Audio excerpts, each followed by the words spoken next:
Saya ini termasuk kiai yang masih orisinil. Artinya orisinil gini, suatu saat atau kapan saja saya kok sudah tidak laku jadi kiai, asal Islam jalan tetap seneng. Karena nggak penting yang populer saya apa enggak itu tidak penting. Yang penting agama ini tetap jalan. Sama, negara ini harus jalan siapapun presidennya. Ya, ini penting saya utarakan karena perbedaan antara nafsu dan komitmen beragama itu tipis sekali. Sehingga dulu pernah ada cerita, ini bukti keadilan Rasulullah SAW. Pernah suatu saat Nabi itu ngaji, yang ngaji seperti ini.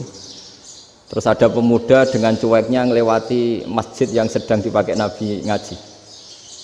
Singkat cerita semuanya ngomel ya, bergumam. Celaka betul pemuda itu, ada Nabi ngaji kok tidak ikut ya.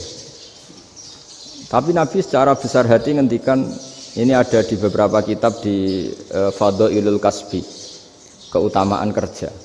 Kata Nabi, pemuda itu mau mencangkul di lahannya. Jika dia mencari nafkah untuk keluarganya, untuk kebaikannya, maka itu bagian dari ajaranku. Jadi Nabi berbesar hati bahwa kerja seperti itu bagian dari ajarannya. Jadi tidak harus datang ke majelis ngaji. Dan bisa saja yang sedang hadir itu ya orang yang hindari istrinya minta belanja, dari ngaji terus benar dituntut belanja kan gitu. Mungkin anak-anak UMM yang kesini daripada tengok-tengok yang Malang bosen jalan-jalan ke Rembang gitu. Ya, jadi nggak mesti benar juga niatnya gitu. Jadi ya sama itu. Jadi kalau di dunia kiai yang masih orisinil itu nafsu itu benar-benar dilatih. Maka masyhur dalam cerita ada orang perang sama Ali radhiyallahu anhu. Ketika perang ini sangat semangat. Tapi ketika orang itu meludahi dan Sayyidina Ali ini tersinggung karena diludahi, Sayyidina Ali langsung angkat tangan. Sudah perangnya nggak usah diteruskan. Karena saya marah sama kamu sekarang demi nafsu karena kamu meludahi saya. Padahal saya tadi motifnya demi Allah dan Rasul. Jadi sangat tipis bedanya kita emosi karena diri kita dan emosi karena Allah dan Rasul. Sehingga ketika diludahin ini terus beliau mikir jangan-jangan perang saya karena saya diludahin. Nah yang hilang dari peradaban modern adalah Allah itu tidak begitu hadir di hati kita. Saya sering cerita di mana-mana, teks hadis itu sebenarnya berbunyi gini, ini hadis sahih.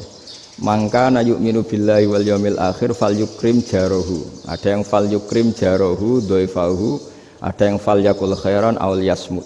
Siapa yang iman dengan Allah dan Rasul maka harus memuliakan tetangganya, memuliakan tamunya. Dulu itu ada seorang ulama dipanggil anak muda, dibully terus sekarang. Wahai kiai, datang ke rumah saya. Datang kiai itu. Setelah sampai ke rumah orang itu, silakan kiai kembali ke rumahnya. Saya tidak butuh kiai. Kiai itu dengan riang kembali. Setelah di rumah dipanggil lagi. Pak Yai, silakan datang ke rumah saya. Datang lagi.